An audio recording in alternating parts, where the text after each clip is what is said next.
Hello, everybody. Misinterpreting flexibility and adaptability of Scrum deployment is the topic of the day today. I have seen that the flexibility and adaptability, these are the two terms which are very widely misinterpreted. And then, because of this misinterpretation, Scrum sometimes is not demonstrating the business value. Okay, actually, to say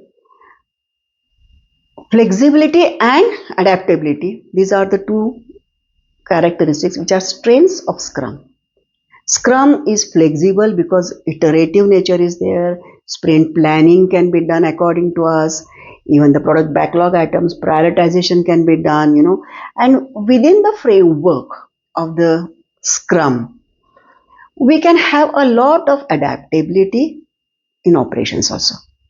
But then when adaptability is misinterpreted, then the adaptability, flexibility and stability, they contradict.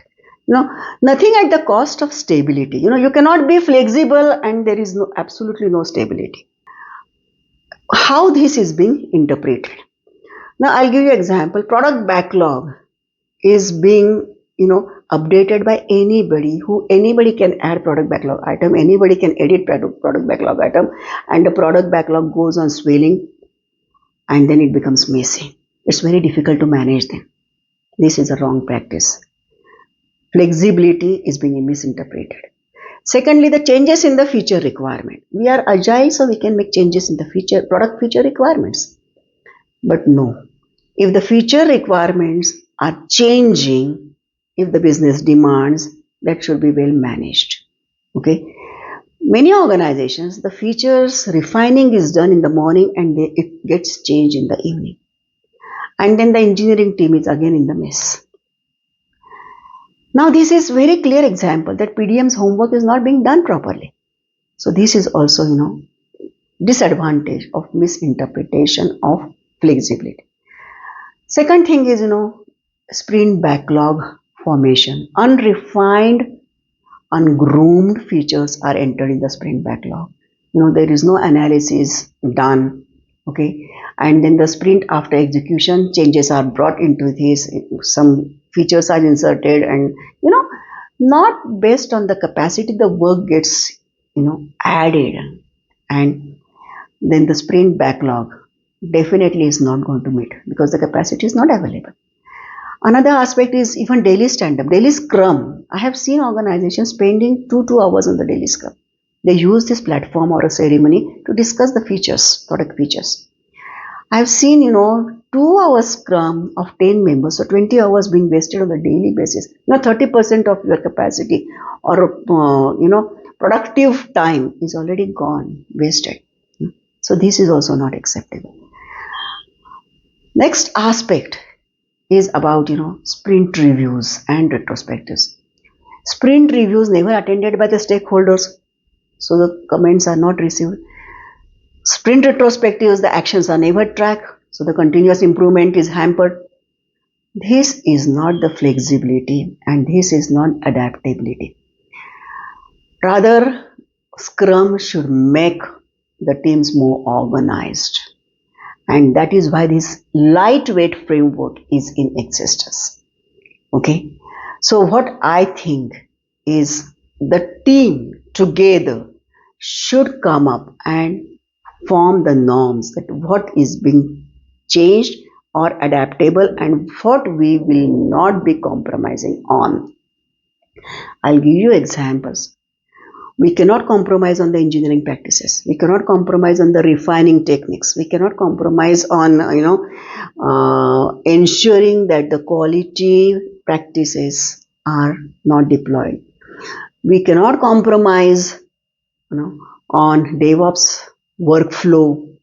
So these are some of the aspects which we must follow. We cannot compromise on, not meeting the objectives and goals of the Scrum ceremonies. Each ceremony has got its goal and objective. And that is why it is essential that the flexibility and adaptability is not misinterpreted and it sets the wrong trend. So wrong trend is set within the teams, and this wrong trend, once it is set, is very difficult to undo. So at the beginning, when the Scrum practices are deployed, we have to be very streamlined when we deploy the Scrum practices. And then wrong trends should not be set.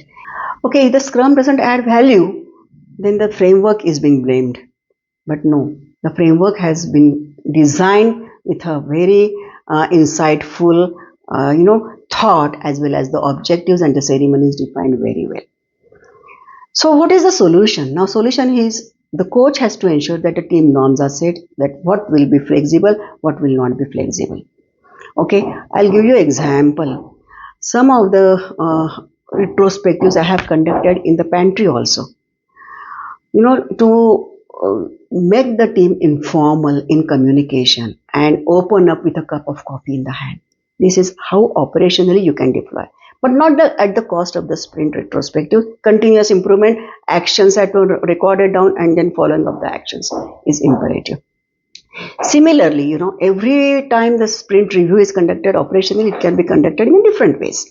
Sometimes the QA will conduct, sometimes the dev will conduct, some player can be doing it, whatever the operational aspect is, but not at the cost of losing the objectives of the ceremony. So the coach has to ensure that the norms are set, what will be adaptable and flexible, what we will not be, compromising on, and what will be the take on operational aspects of all the different framework designed ceremonies. This is very essential. Hence, to sum up, I would say, okay, the Scrum can be deployed and the business value can be achieved if we balance flexibility and adaptability with the stability, and nothing at the cost of stability and losing the objectives of the Scrum ceremony and the framework based practices. So we can be more organized, more disciplined to deploy Scrum so that the business gains can be seen and demonstrated. Thank you.